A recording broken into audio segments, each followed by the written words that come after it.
Alright, so we're going to be heat treating today. So I'm going to get this blade ready, which means I'm going to foil wrap it. And I foil wrap all of my knives now before they go into the furnace. And the reason for that is I want to avoid decarburization. Decarburization is simply when oxygen reacts with the surface of very hot steel, you get a scale, a bark, that has to be ground away before you do anything meaningful with the steel. And if you remember, back when I started on this blank, I surface ground both sides and got that scaly finish off from the mill, and that's decarburization. Now decarb does two things.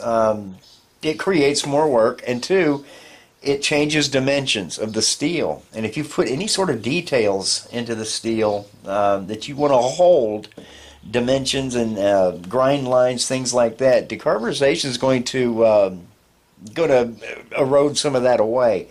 I don't want these holes to increase in size, and if they decarb that I had to clean it out, well, they're going to increase in size by a few thousandths. And if I put any bevels or lines like that, well, they're going to get blurred. And if I had any thickness dimensions I want to preserve, well, you're going to lose thickness on your steel too. So we avoid decarb, and we do that with heat treating foil. So I just form a bend. There is no inside or outside to this foil. But what I want is the spine of the knife to be against the fold, and I want the cutting edge to be, it's going to face up in the furnace, and I want it toward the seams that I'm going to make. So I'm just going to pull these edges even, and I'm going to press them down. Is when I take this talc, I don't use a lot, but I just want to make sure I get the entire surface coated. If there's some extra in there, it doesn't hurt anything. So I'm just going to lay that in there like that, push it down, then I bring it out to the edge of the table. I'll be making two folds. So my first fold is going to be the larger of the two. Just form that over the edge of the workbench and start it down.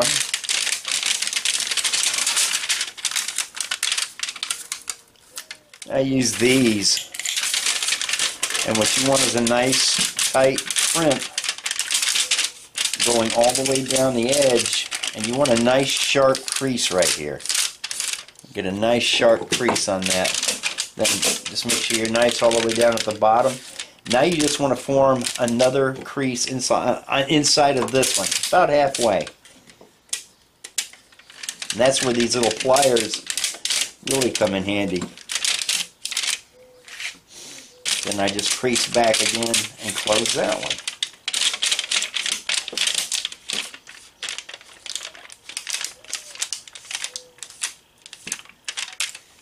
Alright, so the outside seam is ready. And find the ends of your knife and make sure it's roughly centered on here. And we do the same thing. You do one fold, crimp, and then we do a smaller fold and crimp that one. Now, one thing you have to allow for is a little bit of growth. You know, give yourself a 1/4 inch or so, something like that, to let the steel kind of expand. So there's the point of the knife where my thumb is. So I'm going to do my first fold, and I'm going to run my second fold. And I still have a little bit of wiggle room in there to allow that steel to expand and do what it does. All right, that is simply a foil wrap knife ready to go into the furnace. Okay, I wanted to show you this in a little more detail before I actually go to use it, because I won't have time to talk or explain anything. This is just a little jig that I made to do my plate quenching. I have it clamped to this anvil, and here's the foil pack knife. It's getting ready to go into the furnace here in just a second, but the point is facing that way, and the part of the blade I'm really most concerned with is from the tip to about right here. But the skinny blade up in this area, that's the part that's most susceptible to warping. when we pull it from the furnace. So all I'm going to do is I'm going to be holding the knife right here with my tongs. So I'm just going to walk over here, and I'm actually just going to turn around because the furnace is right up against my back. And I'm going to turn around, I'm going to put it between these cold plates of aluminum, and then I'm going to clamp it shut. And then I'm going to start hitting it with compressed air. And I'm going to keep it up for about 20 seconds. The compressor will come on and it's going to be noisy. And I'll try to mute that sound down in the editing process, but I'm not going to stop until I know this is cool enough to take back out of the clamps. And then we're going to pull it out and quench, but what you're going to see when the quenching happens is just this shot right here of the hot steel going into the press and getting clamped up and then air quenched. And then we'll go back over to the bench and show you what it looks like.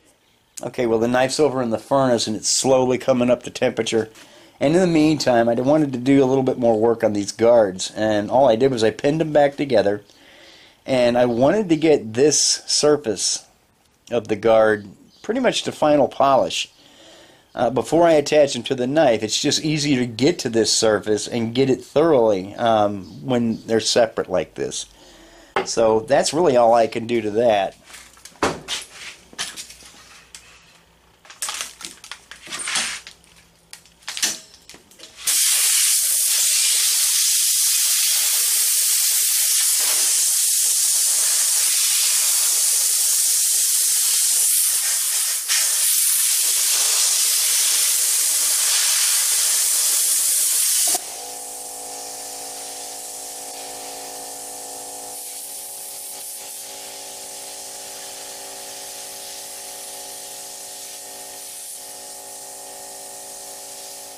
Okay, we're over from the quench. This is still a little too warm to touch. Let's see.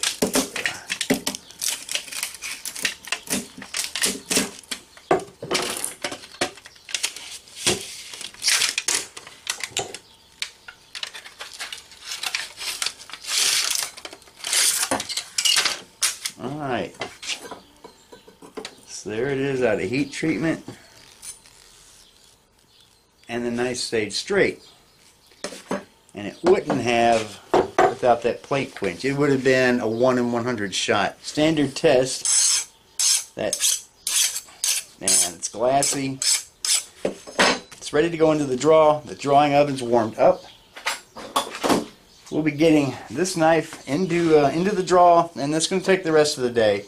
And then we're going to upload what we have, and we'll see you guys in the next video when we'll be turning all these pieces into a knife. Thanks for watching, guys.